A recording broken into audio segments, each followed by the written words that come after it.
بسم اللہ الرحمن الرحیم۔ میں سعد الدین اویسی صاحب کی بات سن رہا تھا جو پاکستان کے خلاف بول رہا ہے اور کہتے ہیں کہ وہاں گھسنا نہیں، وہاں گھس کے بیٹھنا چاہیے، اور کبھی کہتے ہیں کہ بھارت کو پاکستان کو جواب دینا چاہیے۔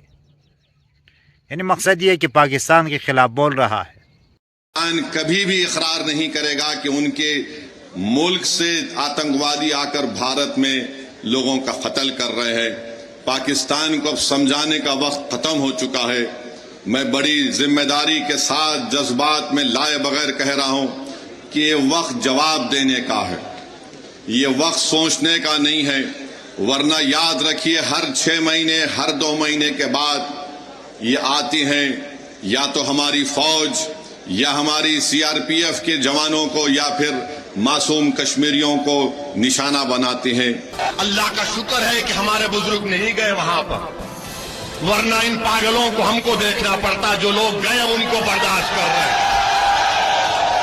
پاکستان ایک فیلڈ نیشن ہے، اور یاد رکھیے یہ طاقتیں کبھی بھی بھارت کو سکون سے رہنے نہیں دیں گی۔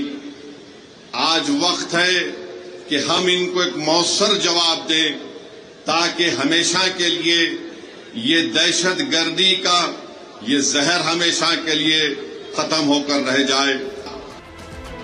صرف پاکستان ہی نہیں، اویسی نے بنگلہ دیش کی یونس سرکار کو بھی نشانے پر لیا اور کہا کہ وہاں کے نیتاؤں کو یہ نہیں بھولنا چاہیے کہ بنگلہ دیش کو آزادی بھارت کی وجہ سے ملی ہے۔ بنگلہ دیش میں بھی کوئی ایک صاحب اناپ شناپ بک رہے ہیں کہ نارتھ ایسٹ میں ایسا کر دیں گے۔ میں ان سے بھی کہوں گا کہ بھائی صاحب، جو ملک آپ کو ملا ہے وہ ہماری وجہ سے ملا ہے، اپنے ملک میں آرام سے رہو۔ یاد رکھو، جب بھارت پر اگر کوئی انگلی اٹھاتا ہے تو ہم اپنے تمام اختلافات کو بھول کر ایک سیسا پلا ہوئی دیوار کی طرح کھڑے ہو جاتے ہیں۔ پہلگام حملے کے بعد اویسی پاکستان کے خلاف آگ اگل رہی ہیں۔ اویسی تو یہاں تک کہہ رہے ہیں کہ اس بار پاکستان کو گھر میں گھس کر مارنا نہیں بلکہ گھر میں گھس کر بیٹھ جانا۔ میں ان سے یہ مطالبہ کرتا ہوں کہ آپ اپنے حکمرانوں سے پوچھیں کہ اس طرح حملہ کیوں ہوتا ہے وہاں پر لوگوں پر۔ یہ تو سوال ہے کہ وہاں اگر پاکستان نے کیا ہے تو پاکستان وہاں کیسے گھسا اور وہاں تک کیسے پہنچا۔ یہ سارے فضولیات ہے۔ ویسے میں ان کی باتیں زیادہ نہیں سنتا اور نہ اس طرح باتیں سننا پسند کرتا ہوں، لیکن ویسے میرے سامنے یہ ان کی بات آئی تو میں نے کہا چلو سن لیتے ہیں کیا کہہ رہے ہیں۔ تو یہ ہر وقت پاکستان کے خلاف بول رہے ہوتے۔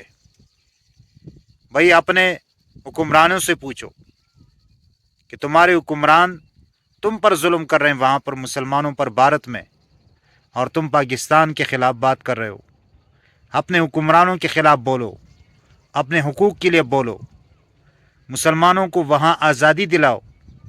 یہ بات ہے، وہاں پر مسلمانوں کو تم نے اپنے پیچھے لگایا ہے اور تمہارا مقصد کچھ اور ہوگا۔ اللہ تعالیٰ سے دعا ہے کہ اللہ تعالیٰ ہم سب کا حامی و ناصر ہو، اور اللہ تعالیٰ ہمارے اس ملک کی حفاظت فرمائے۔ آمین ثم آمین یا رب العالمین۔